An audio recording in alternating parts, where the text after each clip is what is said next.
Hi, welcome. I was off with the fairies a bit there, babe. So I was like in my own dream world, and all of a sudden it was like, oh my gosh, it's 6:01. So while I wait for you to join me, I really must thank everybody who was a part of last night's healing session. I certainly got a lot of, benefit, amazing connection from it. Hi, Jackie. It would be great if you'd be welcome to share your experiences. Hi, Gemma. And, let me know how it worked for you, if it worked for you. Many of us are reluctant to share experience, and that's just fine. But if something wonderful is happening for you through the healing energies that we're working with or whatever else, I would be happy to know. I don't know what you call it. Hang on. Ow. Ow. Oh. It's been one of those days where pain has been my friend. And sometimes pain is your friend because, hi, Sue. Hi. What? Halcyon. I've no idea how to pronounce your name, sweetheart. Can you just maybe write it in phonetics or break it down so I know how to pronounce it? Yeah, there are days when pain is your friend because what it does, it says, you've done it, Mags.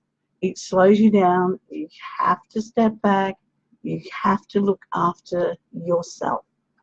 And that's pretty much where I'm at today. I've pushed the boundaries a little bit. Pain stepped in and I've gone, Halcyon. That's an incredible name. It's like, where does it come from? What does it mean?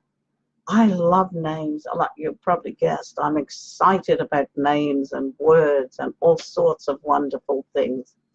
Halcyon. Halcyon. Isn't that just gorgeous? Halcyon. Beautiful.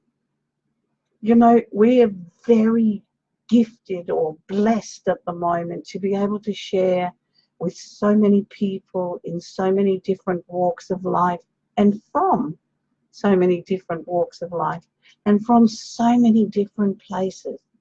It is just incredible that this net, this web that we spread that reaches out throughout the universe, it's amazing. I just love it. Now, often, or mostly, I get given a word or two words that is going to be the focus for the evening. And I was given holding space. And I went, what on earth is holding space? How do we do it? Where does it come from? And with a lot of thought and a little bit sitting back, and I'm trying to allowing the information to come through, it's actually an amazing creation. And it follows on nicely from what Tuesday night, where we did the emotional connection, the ability to actually allow emotion to flow.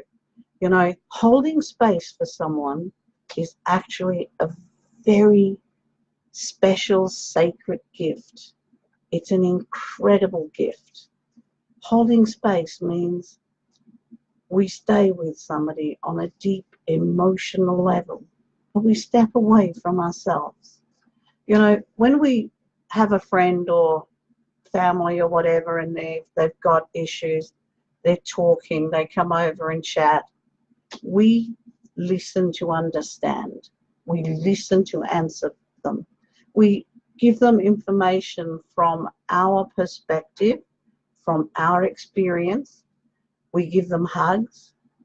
We give them a tissue. And what the heck does that do? It actually breaks the flow. It actually breaks the flow. Just imagine for a moment if you had your deepest heartache and you were allowed to actually vent, to yell, to scream, to cry, to throw tantrums in a very safe place because there was someone there with you who didn't judge you, didn't speak, didn't give you direction, didn't take over, didn't take from your experience, just allowed you to have that unique experience, a total experience of being held in a safe place where you could release everything. Just imagine that. Wouldn't that be incredibly fantastic and incredibly empowering? Hi, Lynn. Can you imagine how empowering that would be? For me, I feel if I was in that space and I was actually talking, and it, you know, if nobody stopped you, if nobody hugged you, if nobody said you poor darling, if nobody handed you tissues, nobody gave you a drink of water, if nobody gave you an answer, or I think you should do this, oh, it's all right, what if that never happened? What if you were allowed, you were in a very safe place because someone you trust was holding space for you? It's like a time out of space. It's like a time out of time. Someone is holding space for you. And while they hold that space, you are completely allowed, hey Faye, to actually become totally involved in the experience. Oh, bless. I feel that's a great statement. Yes.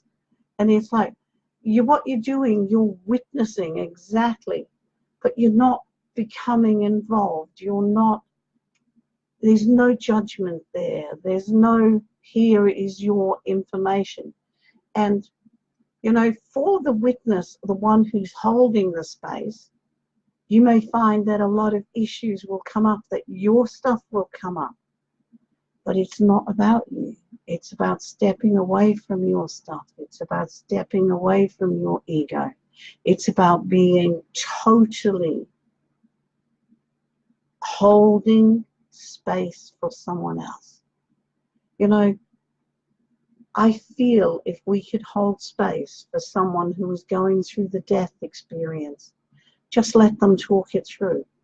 You know, how many times do we stop people? I know when my mum was dying, we had some very long, open talks. But even in the middle of it, I would go, you'll be all right, Mum. You'll be all right, Ma. She's okay. Well, you're a strong woman. We got this. She didn't have it. She didn't have it. What if I'd had the knowledge then to hold space? In a way, I held space while she passed. I sat with her, I held her hand, I talked to her about her growing, about home, about her flowers. But what if we were to hold space for someone and allow them to talk about their fears, to discuss their anger, to bring that whole death connection out, and just allow the fear, the anger, whatever it is they're feeling? What if we did that? What if we were capable of that? And are we? I believe we are. I seriously believe we are. Hi, Robin. I seriously believe we are capable of, you know, holding this sacred space for our friends, for our family, and for those who need it.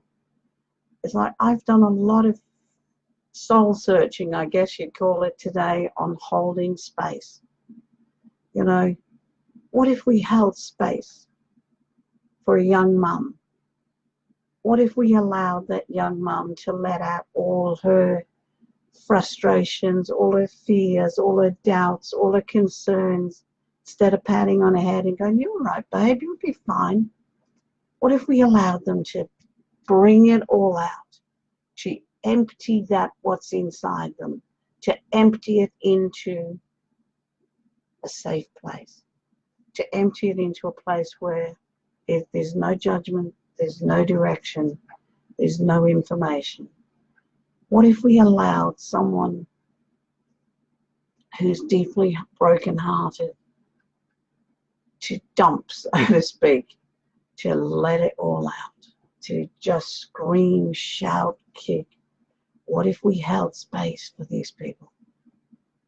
You know, I feel it's easier to hold space for a stranger or, you know, not a close friend, but it must be incredibly difficult and therefore twice as valuable to hold space for someone you love, to hold them in that safe space.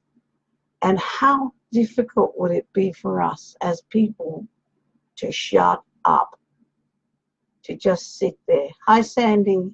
To just sit there, to be with them, to look into their eyes, if necessary, to hold them, if they come to us.